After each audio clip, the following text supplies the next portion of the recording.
So 3 p.m. on Tuesday, April 8th, and I would like to call this meeting to order. I'd like to welcome those who are participating in the Board of Education meeting in person and those watching the meeting via live streaming on YouTube. We would ask that anyone addressing the board to please use the microphone at the podium and to identify themselves for the record. As a reminder, the link to the meeting is on the district webpage under Board of Education. The streaming will run through the end of the meeting. In the event there is a disruption in the streaming, I will pause the meeting until it is reestablished. We're on item B, Pledge of Allegiance. Would you please stand with me for the Pledge of Allegiance? Mr. Talley, would you please lead us? I pledge allegiance to the flag of the United States of America and to the republic for which it stands, one nation, under God, indivisible, with liberty and justice for all. Thank you very much. Please be seated. We're on item C, announcement of the meeting. Mrs. Chavez, would you please announce the meeting? This meeting has been announced in accordance with the New Mexico Open Meetings Act and the Los Lunas Schools Open Meetings Resolution and is a legally constituted meeting of the Los Lunas Schools Board of Education. Thank you very much. Item D, approval of the agenda. Ms. Chavez, are there any changes or deletions to the agenda? There are no changes or deletions to the agenda tonight. Thank you very much. I would stand for a motion regarding the approval of the agenda. So moved. Oh, Second. Okay. Mr. Talley has moved and Mr. Bennett has seconded to approve the agenda as it is written. Is there any discussion? Having no discussion, I will call for the vote. Mr. Vickers, how do you vote? Yes. Mr. Bennett, Yes. Mrs. Simoia, Yes. Mr. Talley. Yes. I vote yes, the motion passes 5-0.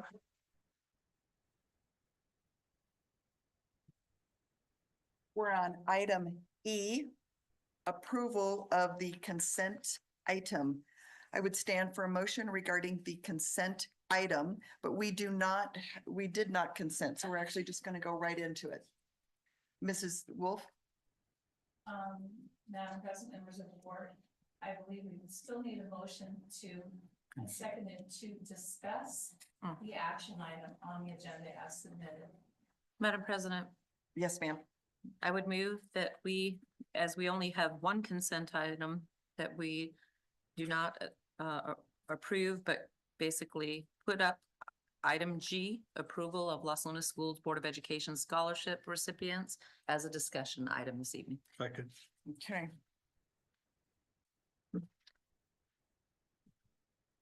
And then we pick it up. Mrs. Simoia has moved and Mr. Bennett has seconded. To discuss the action. I'm thinking to discuss item G on the agenda as opposed to making it a consent item. Is there any discussion?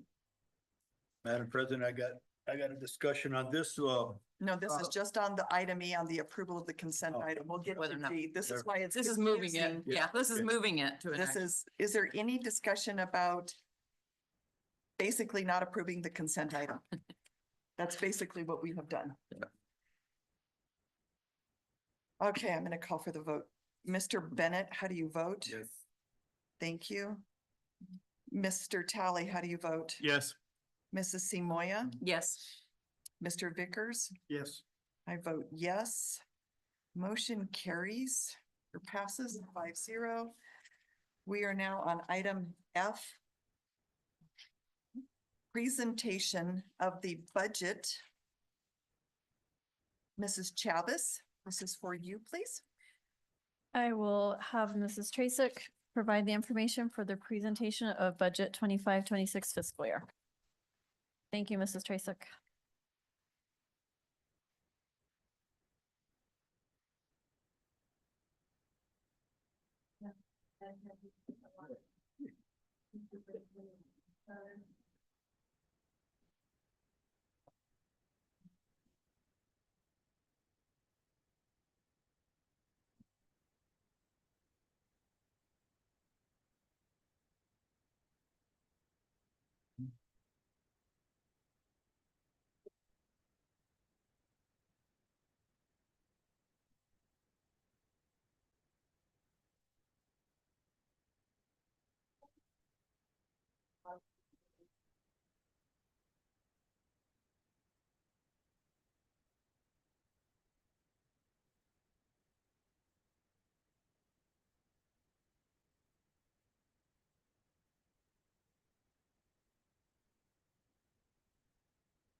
Hey,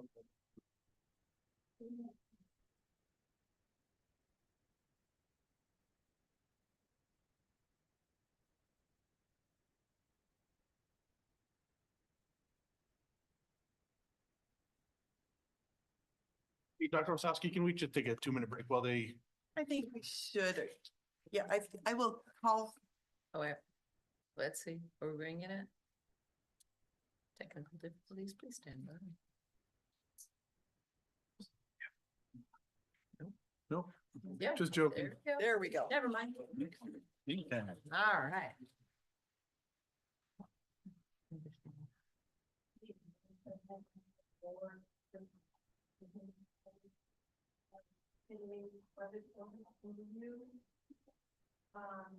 The budget environment, budget go from July 1st to June 30th in the fiscal year. They just demonstrate that where. And the PED has set this budget for a due date of May 12th at 8 a.m. And it is approved by the PED prior to July 1st. So July 1st, whatever money has been approved and processed on the meeting that.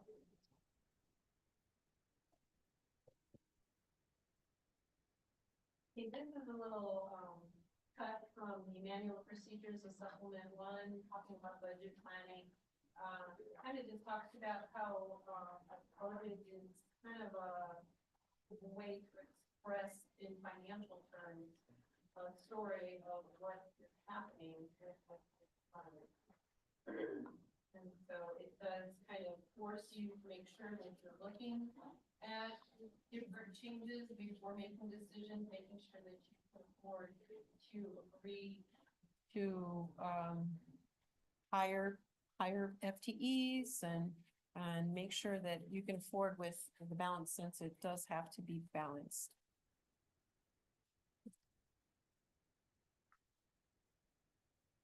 Okay, here is our budget timeline. It starts with February 4th and 26th. We had our input sessions with our principals. Those were all done on those 2 days. And they were very informative. I really like the way we do these now, where the principals come in. We used to just present kind of like this kind of presentation to the principals at an admin meeting. And ever since we started doing this, we get so much more feedback from the principals, the things they need, and we've actually been able to solve some issues, some wants.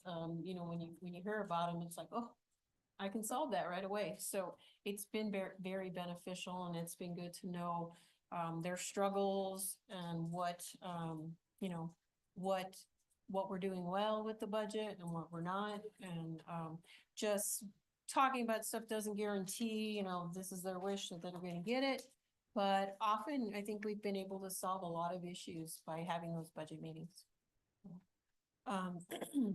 Today, earlier, we had at 4 o'clock today, we had our first board presentation work session. It is actually the same presentation that I'm doing right now, so nothing was missed.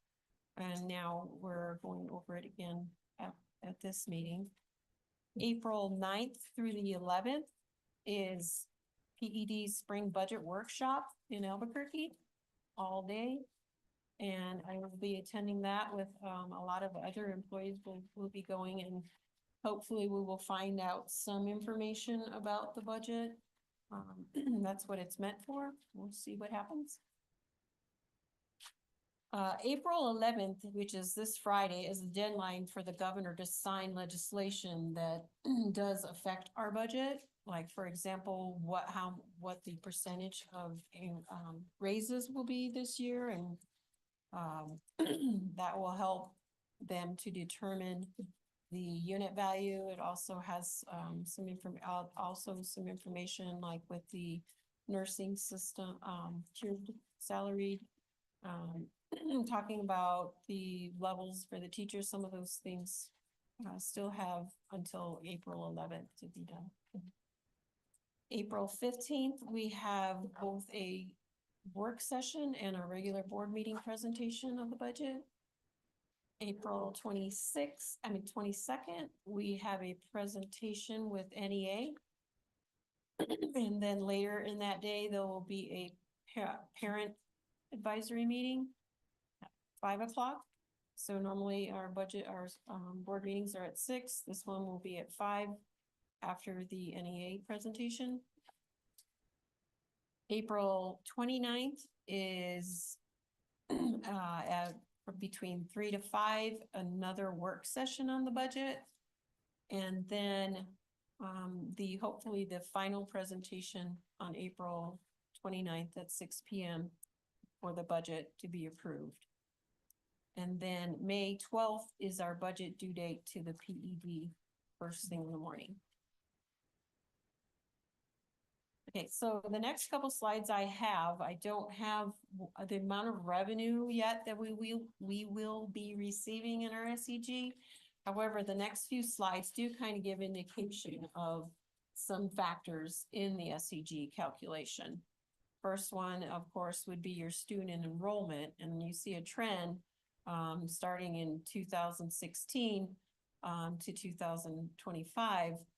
You can see where we started at and where we are now. It does show a decrease compared to last year, but not too large, not like the drop we had back in 21 there.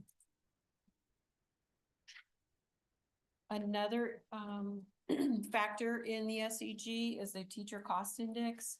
And this is a number pulled every October. We'll have 2 payrolls to choose from.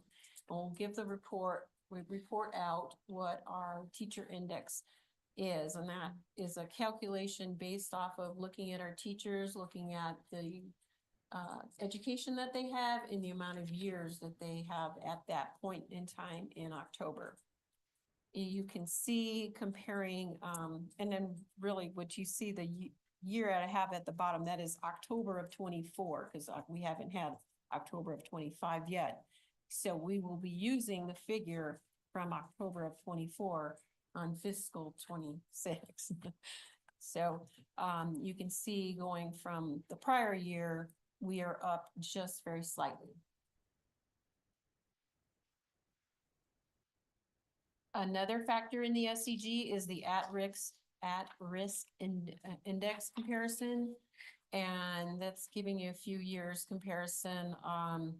We went down a little bit last year and we are back up. So that is, that will be a good thing to the SEG. The next slide shows the history of the unit value. Just to kind of give you an idea, and then it shows like what the initial at this time, like we're going to get an initial budget unit value and then what it is finally at. Most of the time, the unit value goes up or stays constant. However, we have had some years that the unit value starts out higher and is reduced with the final. And that is something that is very hard to happen because once you set your unit value, that's your estimate, that's when you're deciding what type of FTEs we can afford. When so much of your budget, like approximately 85% of your budget is going to salaries and benefits. If you need to make sure you have some reserves if they were to take money away, how are you going to take that away from your budget? So you can't do that if you already have someone on contract until June 30th. So it's kind of hard when you look through, it's like, wow, it's great. It just keeps growing and growing and growing. But they're not all years are compared to the same because sometimes things are written into the SEG. Like now you're going to start paying for mentoring. Now you're no longer going to get a separate fund, like a textbook fund, a separate fund. Now it's going to be within your SEG. So when they're going to do that, they add to the unit value quite a bit. So it's kind of hard to compare year to year. It's not a true so much more. Okay, and then this is the budget summary by fiscal year, kind of looking at what was each, the first column is the fiscal year. Then you have what was approved as of July first. And these are all funds. So this not only, most of the time when I'm talking to you about, the budget presentations, are you typically just going over operational? This slide does show you what was approved, all funds at a point in time, come July first. And then next column is the difference with, is the final approved. So we start off July first, we have, everything that is in there as of that point, and then every time we do a bar, we ask sometimes for, bar increases and decreases, that changes the number to get to your final approved amount. And then if you look at the 24-25, the current fiscal year that we're in, I have a little asterisk on that, 246 million. And that is because that is the number that I had as of this weekend. And, that number, it could be changing, could be different this weekend for any time the bars get approved. So, and we still could enter bars at this point, so.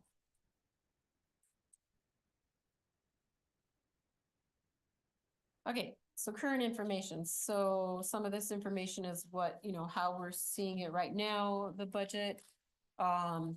Currently legislation has, asked to have employees all receive a 4% raise. However, that has not been signed by the governor yet, so that could change.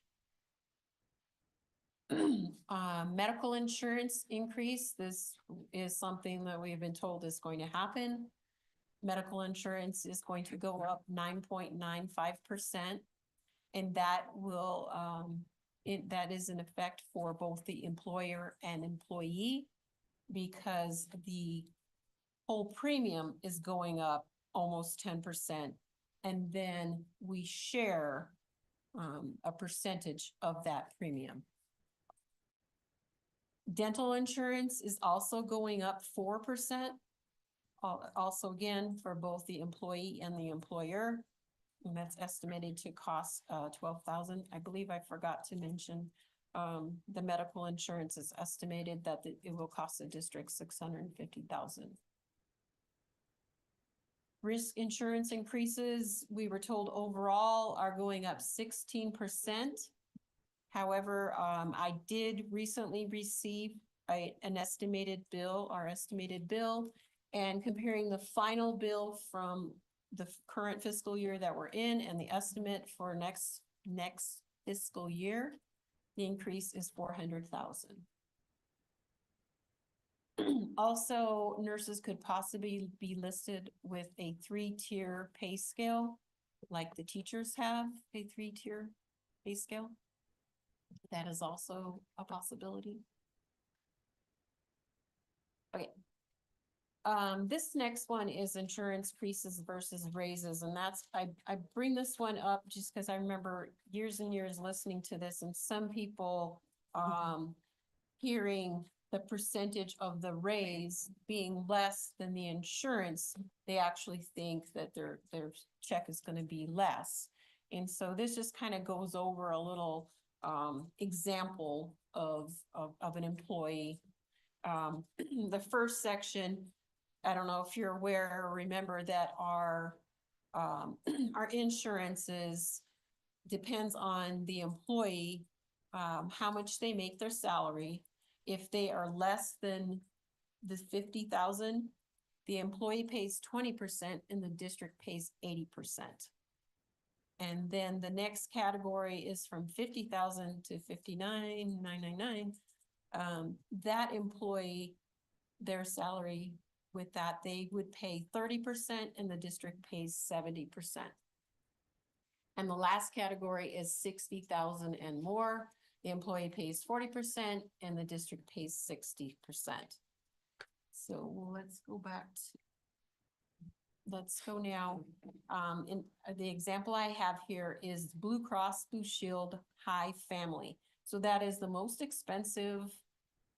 Go up a little to the, yeah, thank you. That is the most expensive insurance that we have. And on the current month that the current fiscal year that we're in, 25, per month, that employee is paying $515.62. When you give it a 9.9%, 9.95% increase, that increases to $566.92, which is a $51.30 increase for the cost of medical insurance.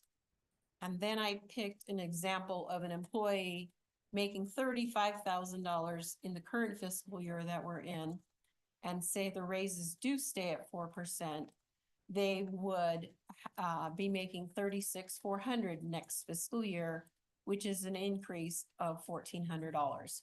So their raise would be, their paycheck would go up by the gross $1,400, and the medical deduction would also increase 51. So they would still see an increase to their paycheck. So Ms. And Tracy, then- I'm sorry, I should have asked this earlier in the work session. That 5130 is per month though, right? So throughout the course of the year, that'd be $600 Yeah. plus increase. Mhm. So just to compare apples to apples. Correct.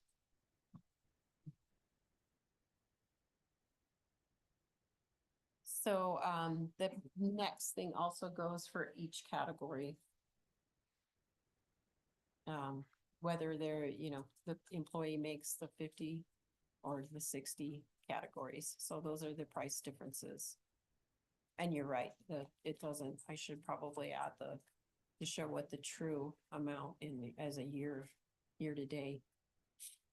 So, the next area in that bright area shows an example of an employee that actually would be moving from, in the example, they currently make, I believe, 49,000. And so they would be in that first category where they have the 20/80 split. And because of a 4% raise, they would now make $50,960, which then now puts them into the next category, which is a 30/70% split. So, in the first category, it would be a 5130 per month increase. But now, being there in the other area, it goes quite a bit higher of an increase per month. The next in the gold area, down below the gold area, sorry, I have two saves, sorry.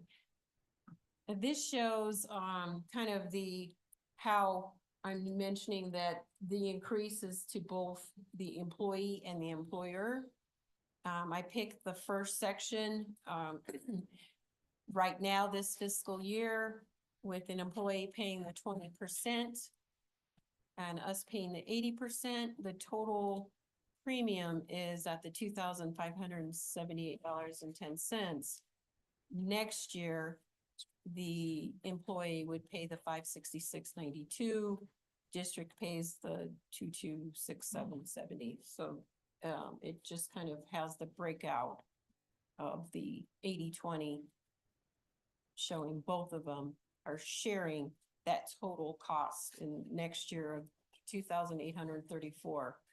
That increase is shared by both the employee and the district.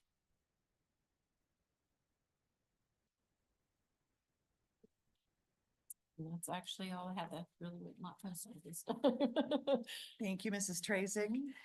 Are there any questions from board members? And then I will provide a brief summary of some of the topics that came up during the work session, just as a matter of part of the record. But before I do that, are there any questions or comments, requests from the board members? Because this is the first presentation, and of course, this next couple of weeks is going to be intense for our staff. Mr. Vickers, any questions? Yeah, there's one that I thought of that I don't believe was raised during the work session. What do you know about federal funds and how they may change and affect our budget.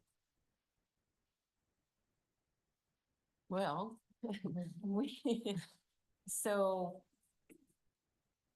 I'm not exactly sure what all could change at this point. I know they're saying, Title I, IDB, we shouldn't really see huge changes in those. However, let's say the governor does sign 4%.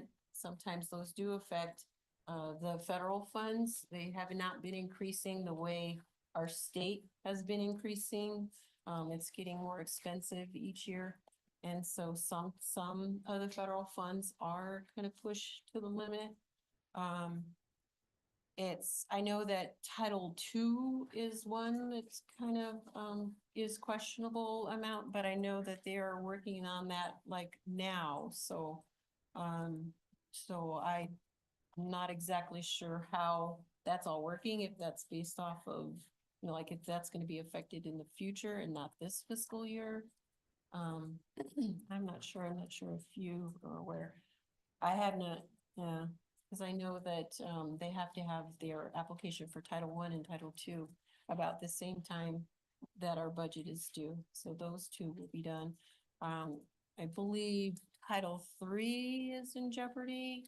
However, Title III has actually always been, a very strange fund on how to spend. It's not, if one fund has to go, that wouldn't hurt my feelings.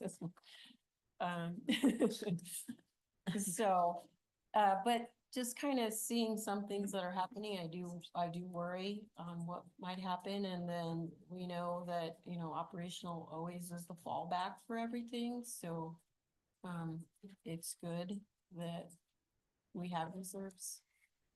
Things could be more expensive.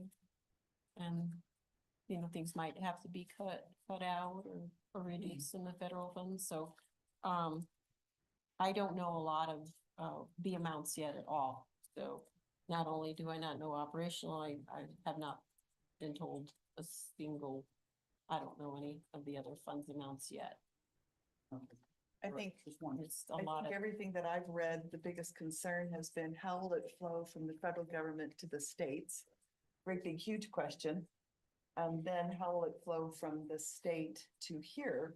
Because if some of those requirements are no longer in place or removed, then there could be reallocation or distribution of the federal funds. So for instance, Title I could be bigger, but not Title II or III, for instance. But it's still, it's as you've said, it's a great big unknown. There's ideas that have been postulated out there, but I haven't seen anything in writing so far that says that there's anything definitive. And we're going into budget season, not with Right. any understanding. and I know I tend to be a cautious person. And so I don't know if I'm thinking, but some other things that I see makes me think that the state is being very conservative or careful. And so, I'm not sure what that means to our unit value. I'm not sure what that means to our federal funds. Thank you. And- Mr. Bennett? I don't No, see, not till we get numbers back. Not until we get numbers. Mr. Tally, Same here, not until we get numbers. kind of tough. Mrs. Simoia? question? No, just as was discussed in the work session that Mr. Talley, so genuinely brought up, our opportunity to look at absorbing a little bit more of the medical and dental premium increases, either by changing that allocation. I know we have to minimum it at 70 or 80 at a certain level, but perhaps dropping our third tier to a 70 rather than 60% contribution from the employees. I think that is a genuine concern for our members. But we also may want to look at, if we can't make those changes because of how significant that would be, perhaps looking into the opportunity of absorbing more of the increase and just passing it on to our employees. well, what we can do is we can calculate options and then we can also calculate once we know, that wouldn't be something I think we should, agree on No, prior to knowing what we're absolutely. gonna No, we need to know receive. numbers and- first. So we can give you options and let you know how the budget's looking once we know what the percentages are gonna be on. So once we have more numbers for you, we can do estimates of cost. Like I said, though, in the workshop, we can give you estimates as to what it looks like The today. current state based on the currently enrolled, Right. which basically doesn't include who from the district is currently waiving that could possibly, Right. but just where it would stand today so that we have some ideas on that. Yes. And Right. again, fingers crossed on those numbers. Yeah, and then I know that that was even an iffy when they, I think it was 2 years ago that they changed to where they said you're now gonna do the 80, 20/80 for the, ones making under 50,000. And that also was kind of like, what does that mean? Where, you can only guess on you, but you can't guess what people are gonna change when that changes their situation. Some people may not have a different choice or something, but if you have a choice, are you gonna now jump on that bandwagon if your percentage is way lower? So I'm not sure how I would calculate something like that. But we can calculate off the numbers that we have. Thank you. Anything else, Mrs. Seymour? No, that's fine. Thank you.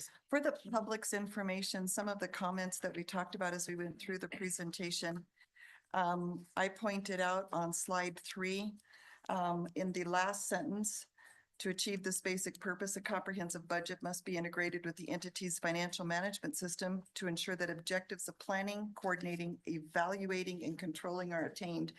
And one of the elements that through board policy, just a study of our board policy that we need to improve in terms of we being the board, is in terms of evaluating. So to highlight that, I also read an excerpt from Los Angeles Schools Board Policy B0200, where in essence, or this is the parts that I highlighted, the board shall have the following powers or duties in accord with statutes. Give prior approval for any educational program in a public school in the school district that is to be conducted, sponsored, carried on, or caused to be carried on by a private organization or agency. Ensure the alignment of the district curricula with content standards and benchmarks. Ensure that district funds are appropriately managed and dispersed.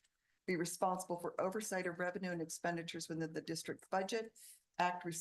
Accept responsibility for ensuring the success of each school in the district. Additionally, the board performs the following basic functions necessary to the discharging of its responsibilities: legislative, executive, and appraisal. The appraisal function involves a determination of the efficiency of the school operation and an evaluation of the educational programs of the district based on the policies as outlined in the policy manual. This board has yet to write a policy manual, so this will be our first run through it. However, the evaluation component will be key. We did talk on slide 5 a little bit about the decrease at the 80-day mark. And we did talk that there was, although in the beginning of the year, we had nice enrollment numbers and it was looking very good for us to hit the mark from last year, that we had about 100 students decline. And but we are starting to see enrollment increase. So we are hopeful for those particular things, for enrollment to be improving as well. We did have a conversation when we got to slide number 9. Mr. Talley raised a question about the difference in the $13 million for the fiscal 24-25 budget, given that last year this board was very concerned with a projected $9 million deficit. So we reviewed what has occurred over the year to help us to where we did not have the $9 million deficit, but then in addition that we were able to spend the funds that we were allocated wisely, primarily in that 9 million projected deficit from last year's budget. Many proposed positions were eliminated. Some other stipends were eliminated. External travel that was not fundraised for was eliminated. And we moved many of the positions out of operational and onto federal funds so that we were able to not be looking at a layover, not, or layoffs, and also not be dipping into cash reserves for salaries, which is a really hard thing to do to your savings account. We talked also about part of the increases that helped us get to that additional 13 million last year. Some of those being that the legislature did come in and reimburse part of the proposed increases for our risk insurance. And that we had some other slight changes to some of the other indexes that go into the SEG. When we talked about slide 10, we wanted to clarify, the board had many questions on this particular slide. This is the slide that we know will be new costs to this budget. We talked about the employee positions could possibly receive a 4% pay raise, and Mrs. Chavez wanted to make sure that the board was clear, as well as our population or our community is clear, that already Los Lunas is sitting very nice in terms of the salaries that this district offers, compliments of previous administration and good effort from all of the district staff in putting us in a good position. So on our salaries, our teacher salaries. So whereas the current state salary for a level 1 teacher is 50,000, and if the governor signs the budget would move to 55,000, Los Lunas is sitting at a starting salary of around 59,000. For level 2, the state's current salary is at 60,000, and if the governor signs the budget, that could go to 65,000, whereas Los Lunas is sitting at 71,000. And our level 3 teachers are at 83,000, whereas the state requirement is a minimum of 70,000. And if the governor signs the budget, we'd go to 75. Mrs. Chavez also wanted to be very clear that if the governor does sign the budget and there is that $5,000 increase per level of teacher, or depending on the level of teacher, that Los Lunas would not then be able to afford taking our already higher than state mandated salary, adding that 5,000 and then increasing by the 4%. So we want to be very clear that that would not be occurring. We did clarify that the medical insurance increase is 9.95% for both the employee and the employer, with an estimated total of 650,000. Although, as Mrs. Trazik has very carefully pointed out, depending on what the board figures out that we can do with our budget, that number could go up, because if we were able to move the tier 3 or the 60,000 plus employees down to a 70-30, that of course would raise that projected amount that you have at this time. We did also talk about the dental insurance increase of 4% for both employee and employer, and what that would look like if the board did find funds to support a 70-30 match for our employees that were $60,000 and higher. In there, one of our financial specialists, I believe, and I hope that I have his title correct, did offer the board a projected rough estimate that if we moved everyone to a 20-80%, it would be an additional cost of about 1.9, but you are going to get us better numbers for just things to look at and be cognizant about, that the risk insurance increase is estimated to be, or it will be 16%, which is estimated to be an additional $400,000 over last year. So we did spend quite a bit of time talking about those particular numbers and what they would look like. Additionally, I think one of the things that we always are concerned with is what we are doing in terms of our employees. And we do have a board policy that does require that the board, it's board policy G 5800, professional staff reduction in force. Not to say that this board is moving to a reduction in force, but board policy does say that the number and type of certificated staff positions required to implement the district's educational program will be determined annually by the board after recommendation from the superintendent. So it would, of course, be helpful for the board to understand from Mrs. Chavez what the number and type of certificated positions we have in the district as we move into budget. That will be something that, of course, since the board is responsible for determining that annually, and as we move from budget year to budget year, that we're cognizant of those numbers. Also, we have board policy G 6600 support staff positions. Before establishing any new positions, the superintendent will present a job description for the position that specifies the qualifications, the performance responsibilities, and method by which the performance of such responsibilities will be evaluated, and the budget implications for that position to the board. So of course, today this was just a high-level overview, what's coming. We have things to wait for, and we know that there's a lot of number crunching.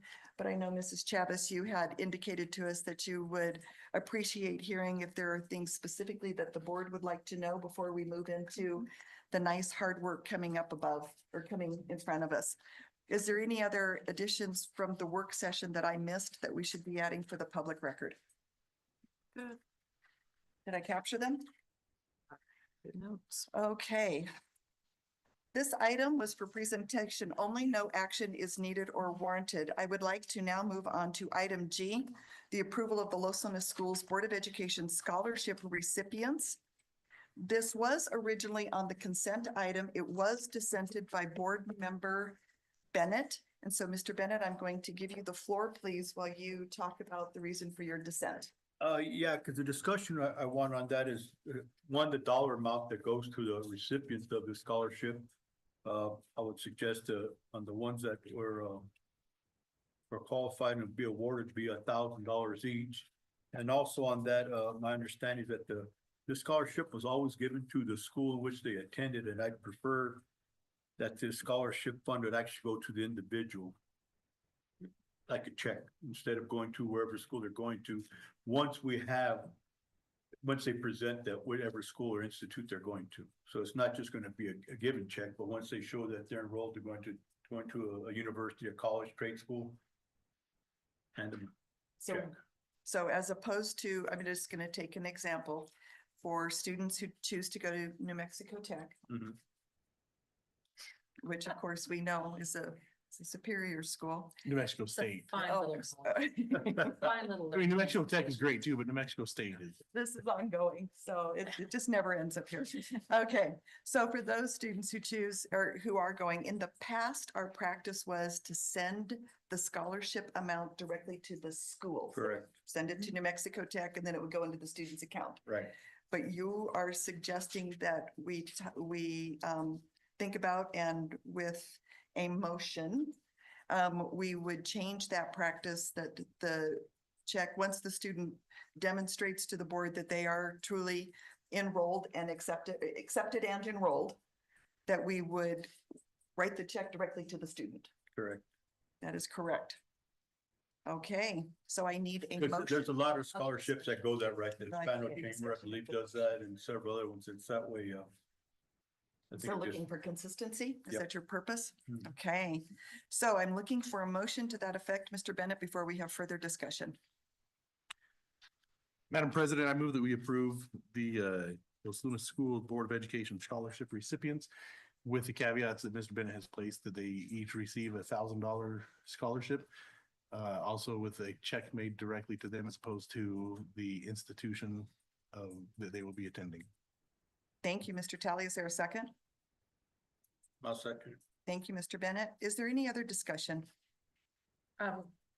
Yes, Madam President. Yes, Mrs. Seymour. Oh, we received several applications, which I was very impressed with after reading their criteria. And I feel that, in putting that money together, $1,000 is a significant cash offering. I think that, each one of the eligible participants has basically shown how they excel in their time here in Los Lunas schools.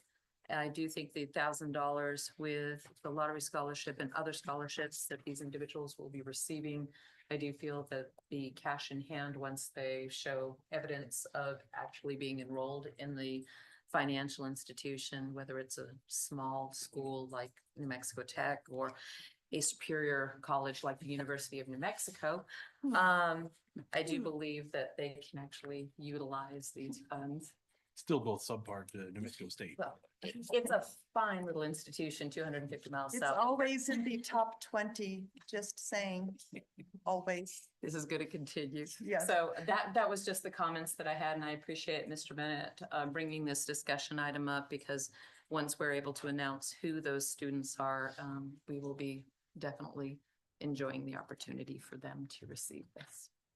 Thank you very much, Mrs. Seymour. Is there any other discussion?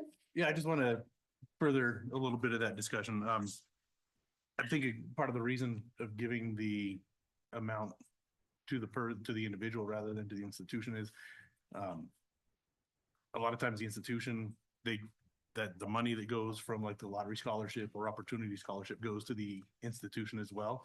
And sometimes they will take, instead of going and charging the opportunity scholarship, that money might get charged directly to this scholarship. And this affords the recipients the opportunity not only to have the benefits of lottery or opportunity scholarships, but also this that they can use towards their education, as opposed to supplementing or being supplemented by something else. Thank you, Mr. Talley, for those comments. Any other comments? I am going to call for the vote, please. Mr. Bennett, Yes. Mr. Talley, Yes. Mrs. Seymour, Yes. Mr. Vickers, Yes. and I vote yes. Motion passes 5-0. This brings us to item H, the announcement of meetings. As allowed by the Open Meetings Act and the District Open Meetings Resolution, on occasion, a quorum of the board members attend the same function, including school and district celebrations and ceremonies, as well as sports functions, conferences, workshops, trainings, and community events. Board members will refrain from discussing and or acting on Los Angeles Schools Board of Education issues in those settings. In addition, only official meetings are published, and if other meetings are scheduled, they will be announced in accordance with the Open Meetings Act. With that being said, I would like to announce the following meetings. Wednesday, April 9th, 2025, the New Mexico School Board Association Region 4 Spring Meeting between 5:30 to 8:30 p.m. It will be held at Rio Rancho Middle School, 1600 Loma, Colorado, in Rio Rancho, New Mexico at 871444. This is an association meeting and training. A quorum may be in attendance. On April 15th, 2025, there will be a board work session at 4:00 p.m. in the central office boardroom. Items will be listed on the agenda, including budget presentation 2025-26, which will be for discussion, informational purposes only, as well as a presentation on Amira data. And again, that will be for discussion, informational purposes only. No actions will be taken. A quorum will be in attendance. That will be at 4:00 p.m. Also on April 15th, 2025, there will be a regular board meeting at 6:00 p.m. in the central office boardroom. Items to be discussed will be listed on the agenda, including a budget presentation for the 25-26 fiscal year. On April 22nd, 2025, there will be a budget presentation to NEA at 4:00 p.m. in the central office boardroom. This is discussion, information, presentation regarding the budget for the 25-26 fiscal year. A quorum may be in attendance. Also on April 22nd, 2025, the parent advisory and public hearing to be held in the central office boardroom at 6:00 p.m. Again, this will be discussion, information, presentation regarding the budget for the 25-26 fiscal year, and a quorum may be in attendance. On April 29th, 2025, there will be a board work session from 3:00 to 5:00 p.m. in the central office boardroom. Topics will be listed on the agenda, including a budget presentation for the 25-26 fiscal year. This will be for discussion, information purposes only. No action will be taken. Quorum may be in attendance. And there will be a special board meeting in the central office boardroom at 6:00 p.m. Items will be listed on the agenda, including final budget presentation for the 25-26 fiscal year and request for approval of the same. A quorum will be in attendance. This brings me to item I. Closed executive session pursuant to New Mexico statutes annotated 10-15-1H2, limited personnel matters. Specifically, the board will be provided updates on complaints by and against current and former employees, NMSA 10-15-1H7, litigation, specifically pending or threatened litigation. Specifically, the board will discuss threatened litigation pending against the district, current matters related to such pending litigation, and options the board may wish to consider. A quorum will be in attendance. This will be discussion only. No action will be taken. I would stand for a motion to go into closed executive session. Madam President, I move that the board go into closed executive session pursuant to NMSA 10-15-1H2. Limited personnel matters. Specifically, the board will be provided updates on complaints by and against current and former employees. NMSA 10-15-1H7, litigation, specifically pending or threatened litigation. Specifically, the board will discuss threatened litigation pending against the district, current matters relating to such pending litigation, and options the board may wish to consider. Thank you, Mr. Talley. Do I have a second? Second. Thank you, Mr. Bennett. Mr. Talley has moved and Mr. Bennett has seconded to go into closed executive session. Is there any discussion?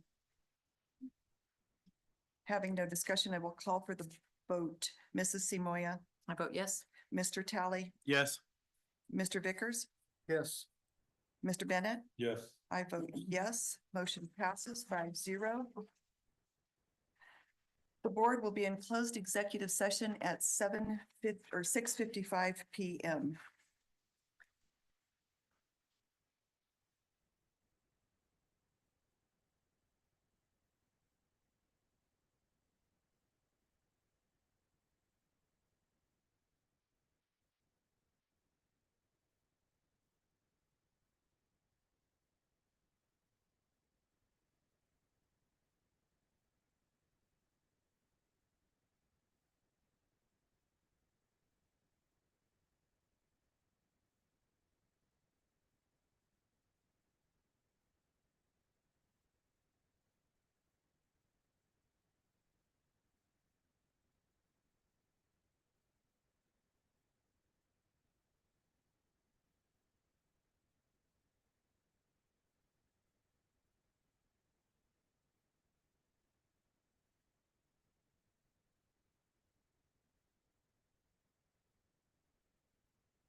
There's no doubt you're in my heart.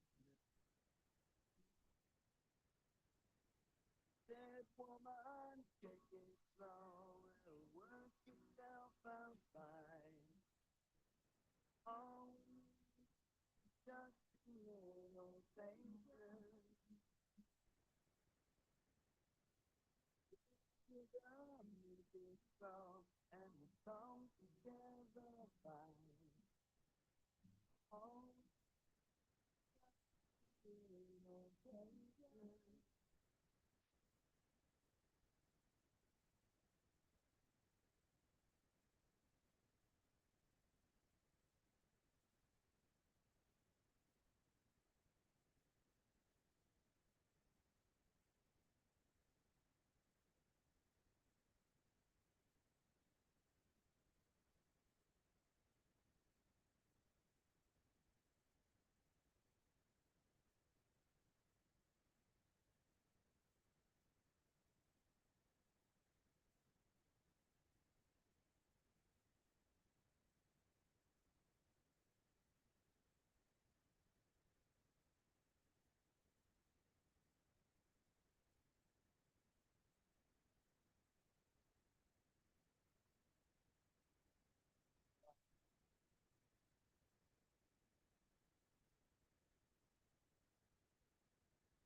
Shining bright.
Over-the-shoulder trick shots are hard. Saving money on car insurance shouldn't be. I came to see you. Why? I made up my mind. I'm going away.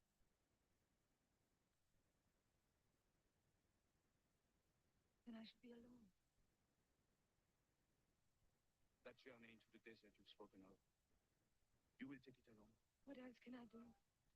Once you said to me that peace and happiness might be found there. You gave me hope. And now,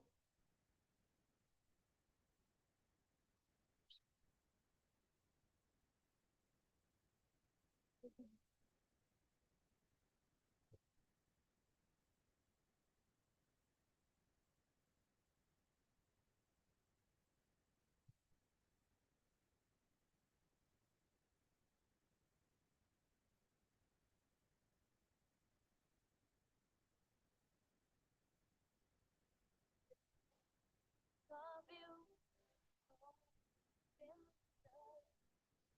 Fusion is nothing new. Nothing does.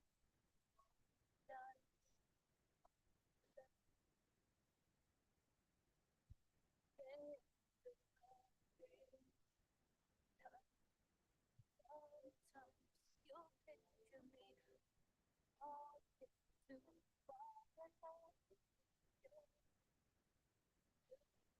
I can't hear what you've said. Then you said, go blow.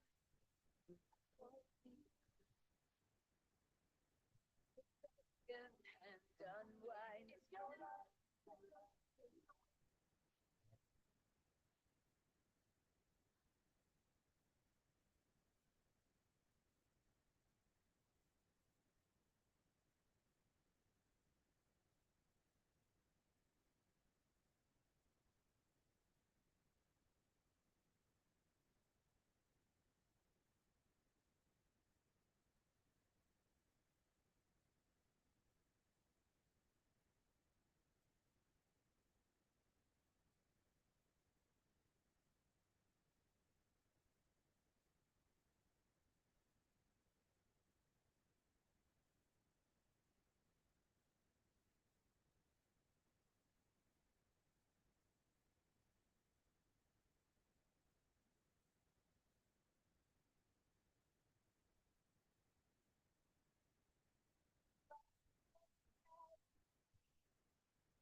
State Farm is there. State Farm knows how to get you back in business. Nunchuck. That's a phone. Like a good neighbor, State Farm is there.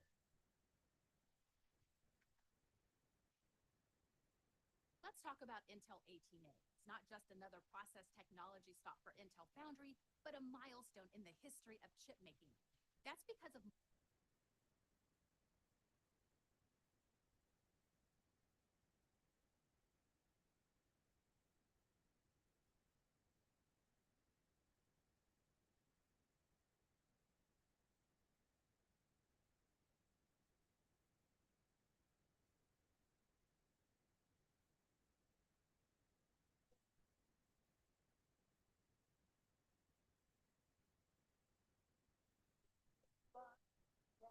and I know just how to lie, know just how to fake it, and I know just how to scheme.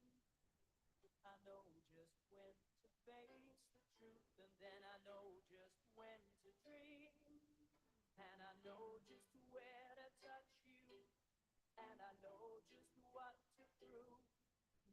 I know when to pull you closer, and I know when to let you loose.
That client review was brutal. We're gonna be underwater for weeks. I'm already so pruny. This is fixable.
Two tires, all set. Thanks. When people depend on you, you need maintenance you can depend.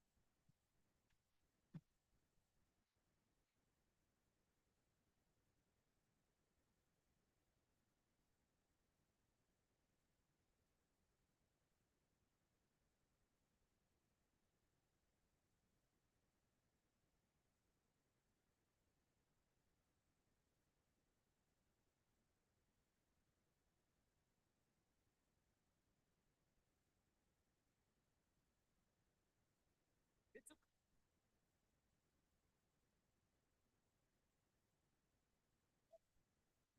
It's oh, there is so much at stake. Seems our freedoms, but that's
Know that she has a great sense of humor, but she hasn't told me a joke yet. Want a career as a pet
legendary place.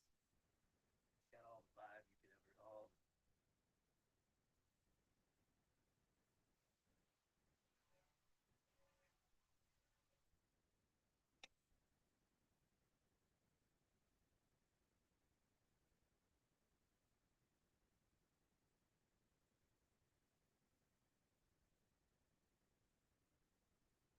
Samuel, you.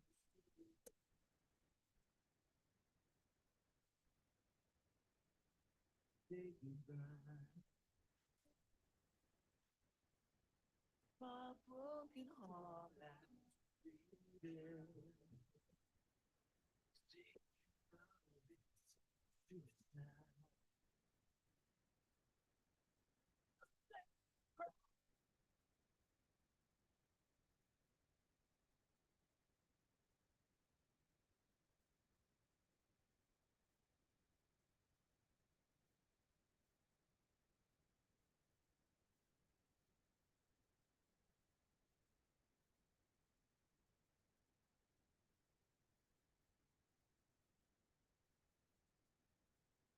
You know, one more time, girl.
Pizza Hut's Cheesy Bites Pizza and his A game. Slicing through the lane. Feeding the post. Best delivery guy ever. Peter Zahut. The Cheesy Bites Pizza and new Ranch Lovers Flight. Get it on the Pizza Hut app.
Granger, we're for the ones who pay attention to every little detail. The ones who fuss, tinker, and sweat the small stuff. Because you know the tiniest thing can make the biggest difference when it comes to keeping business moving. We get it. We're the same way, offering access to product experts to help you quickly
Every day, our world gets a little more connected, but a little further apart. But then there are moments that remind us to be more human.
this more visual and a little more fun.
Experience illuminated cleaning in your modern home with powerful Dyson suction and scientific proof of a deep clean.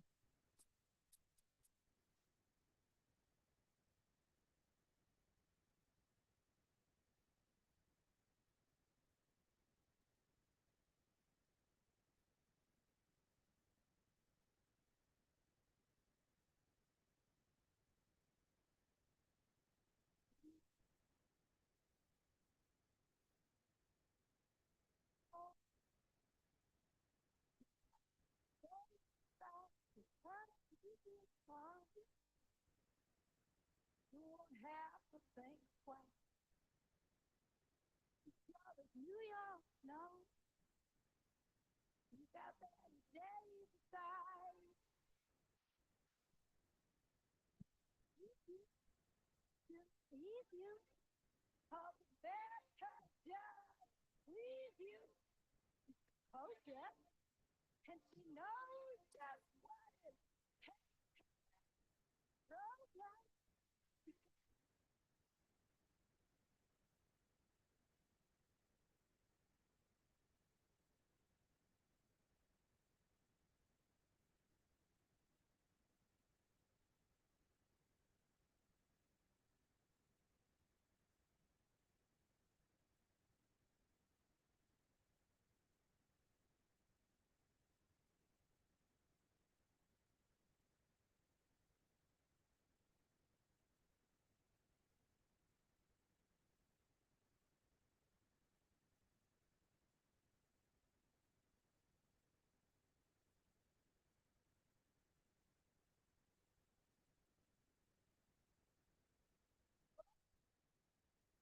right. You feed with the crowd. She throws you.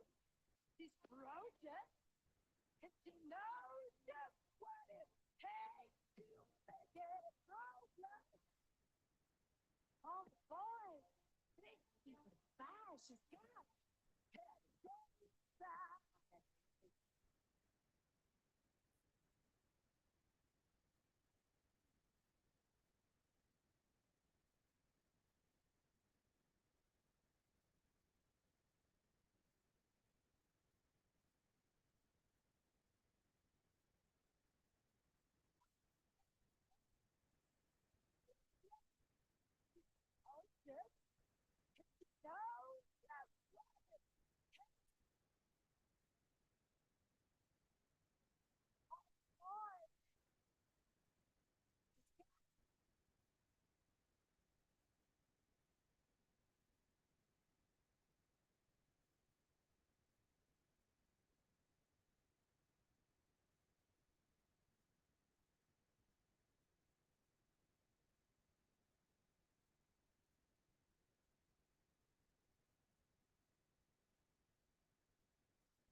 To it every day.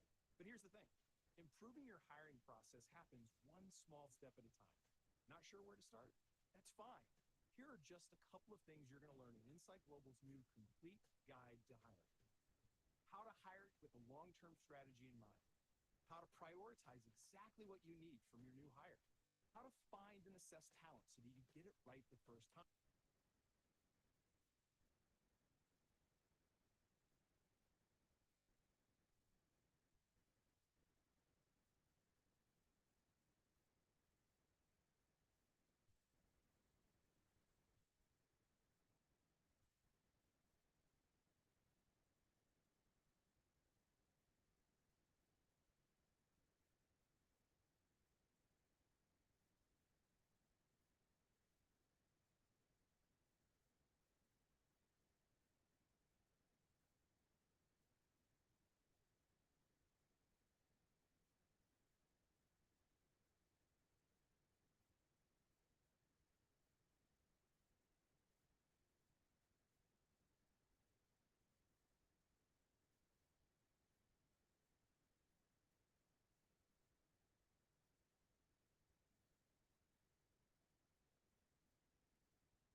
let's talk about Intel 18.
hiss and other surface noises, then stay with us for a few moments to discover how to make your record sound like new again.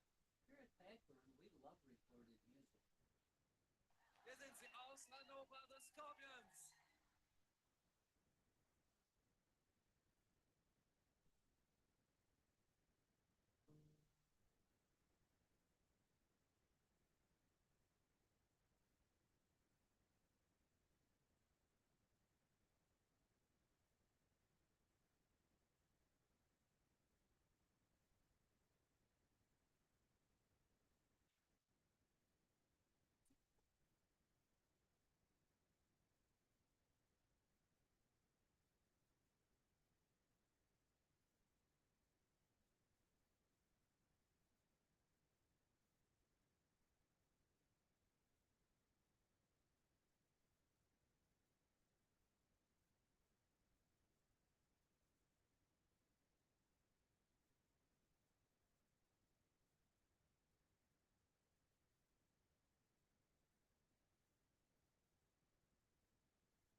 just here for the AT&T Business Internet. It's super fast. I downloaded 8 true crime shows during our last video call. Look at my eyeballs. I've been binging for like 3 straight days.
ask me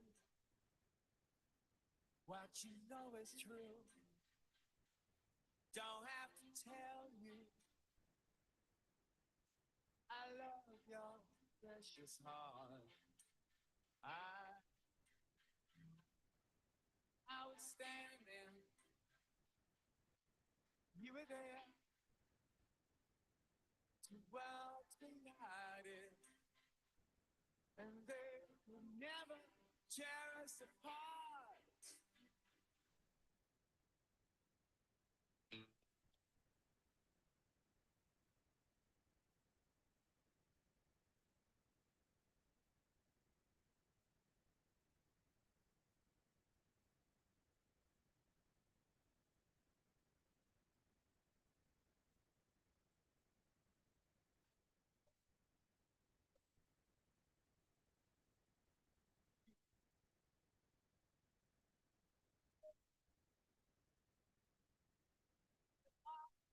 When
At Amica Insurance, we know it's more than just a house. It's your home, the place that's filled with memories. The early days of figuring it out.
counts on to keep your operation running. That's why at Grainger, we're here for you with professional-grade industrial supplies and fast delivery. Call clickgrainger.com or just stop by. Grainger, for the ones who get it done.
Knowledge is put to the test in every GMC Sierra. We choose to know. We know completely. We are professional.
Improving your hiring process happens one small step at a time.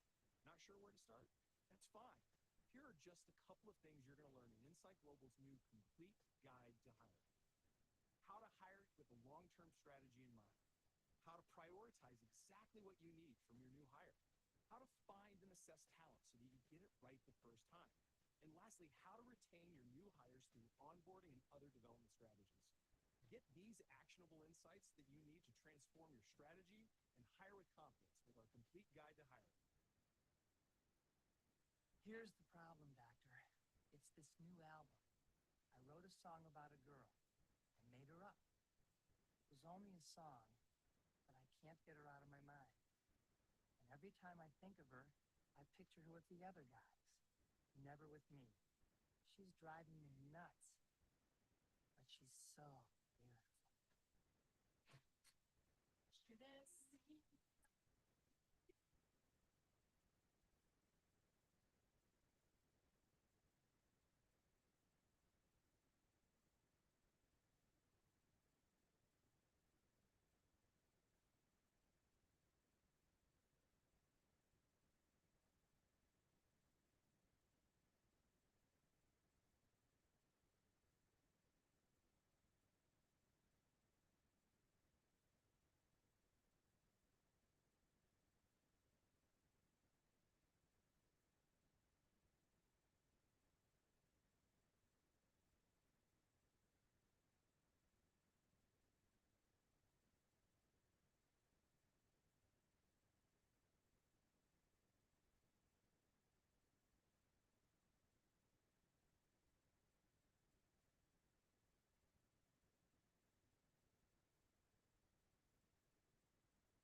Where does she come from, Doctor? Who is this one?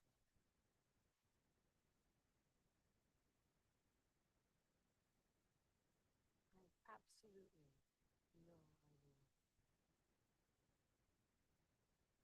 Parents, we still need more donations. Oh, Bill? Hey, Bill, do you have a second? Oh, man. Oh. Where's your mother now? Because I could try. Want to get away? Now you can with Southwest fares as low as $49 one way.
one second, you're worrying about your home.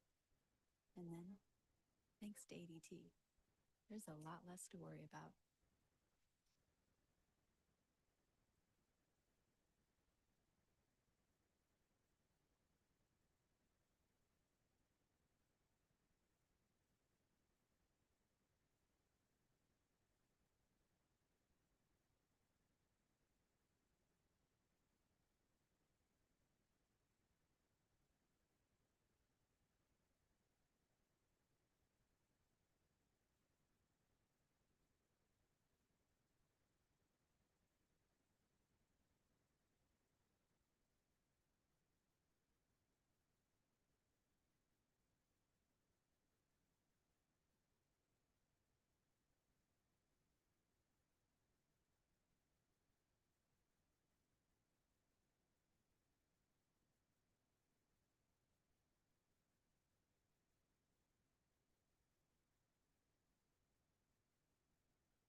For the ones ensuring the job always gets done, and the ones wearing many hats. Grainger offers professional-grade industrial supplies and real-time product availability. Call clickgrainger.com or just stop by. Grainger, for the ones who get it done.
Keith had lost your sheet. Maybe she just needed the smart buying tools on Amazon Business.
honestly, I'm just here for the AT&T business internet. It's super fast. I downloaded 8 true crime shows during our last video call. Look at my eyeballs. I've been binging for like 3 straight days. Every little bit counts. Parents, we still need more donations for the fundraiser.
Without the ones like you working tirelessly to keep things running, everything would suddenly stop.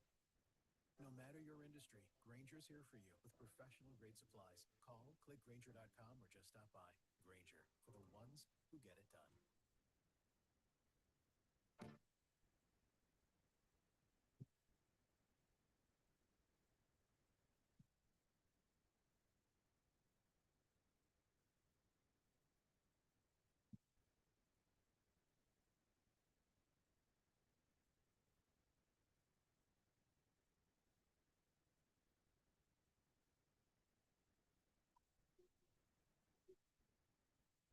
been waiting for you. I'm pretending, and that's all I can do.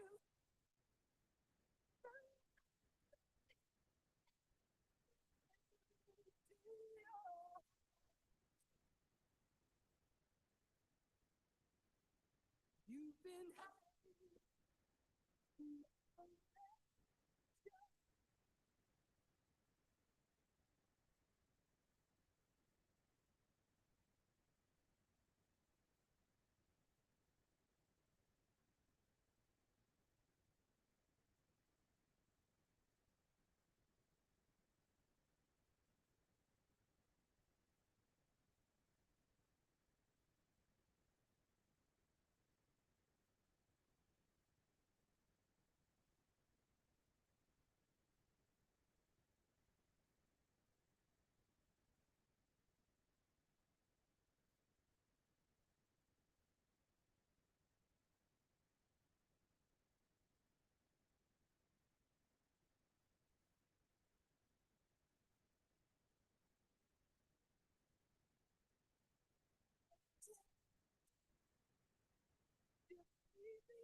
And I can't say what you don't want to.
Mrs. Wolf.